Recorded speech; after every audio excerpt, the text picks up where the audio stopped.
আসসালামু আলাইকুম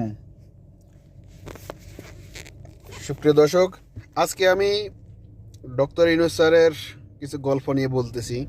ব্যর্থতা আর সবচেয়ে বাংলাদেশে খারাপ হচ্ছে হলুদ সাংবাদিকরা। ওরা যে কোনো গভর্নমেন্ট থাকুক, ওর সাপোর্ট করতে করতে দিনকে রাত, রাতকে দিন বানিয়ে ফেলে। হলুদ সাংবাদিকরা পারে না এমন কি দেখেন, টেলিভিশনের চ্যানেলে এমনভাবে দেখাইতেছে মনে হয় যেন ডক্টর ইউনূসে সর্বদিকে সাকসেসফুল। আরে বেটা, এখনো পর্যন্ত কি করলো দেশে? তিস্তা চুক্তি বলতে বলতে এটা এখনো পর্যন্ত কিছু করতে পারে নাই। ফারাক্কা বান্দরকে কিছু করতে পারে নাই। রোহিঙ্গা বলতেছে রোহিঙ্গা নাকি 1,80,000 ফাটাইবে, ঈদ করবে তাদের সাথে তাদের দেশে যাইয়া। আর কোরবানিদের আগে 1,13,000 আরো ঢুকছে। ওদের দেশে সেনাবাহিনীর প্রধান বাংলাদেশে 10 কিলোমিটার ভিতরে ঢুকি আনন্দ করতেছে। তাহলে এটা ভালো হচ্ছে? কি এমন বালা কাজ করতেছে? ঢাকার থেকে চট্টগ্রামের রেল নাকি চালু করে ফেলছে।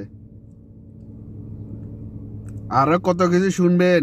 এখনো পর্যন্ত কোনো ইয়ে নেই। বিদেশিরা নাকি বাংলাদেশে আসি ইনভেস্ট করবে।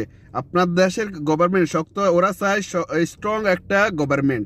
আমাদের দেশে স্ট্রং গভর্নমেন্ট এখনো পর্যন্ত হতে হলে ইলেকশন ছাড়া হবে না। আর আপনারা তো একজনকে সরাইয়ে বসছেন। আপনারা ডক্টর ইউনূসের কোনো 2 মিনিটের ব্যাপারটা আনি সরাইতে পারে, ওটা কোনো সাবজেক্ট না। 2 মিনিট লাগবে, দেখবেন সময় আসতেছে। এমনভাবে টানি না ভাবে বিশ্বের যেসব বেশিরভাগ নোবেল প্রাইজ এলা জেলে থাকে, ও ঠিক আপনার ওই কাহিনী জেলে থাকতে হবে। ইনশাল্লাহ অপেক্ষা করেন। অন্যের জন্য ক্ষতি করলে নিজের ভয়, তদ্রূপ আপনারটাই এমনই হতেছে। আপনি অন্যের ক্ষতি করে আপনি নিজে বসছেন। বালা বাংলাদেশ সুন্দর সুন্দর চলের, ওই সুন্দর দেশটাকে ধ্বংস করে দিয়েছেন। ইনশাল্লাহ দেখবেন।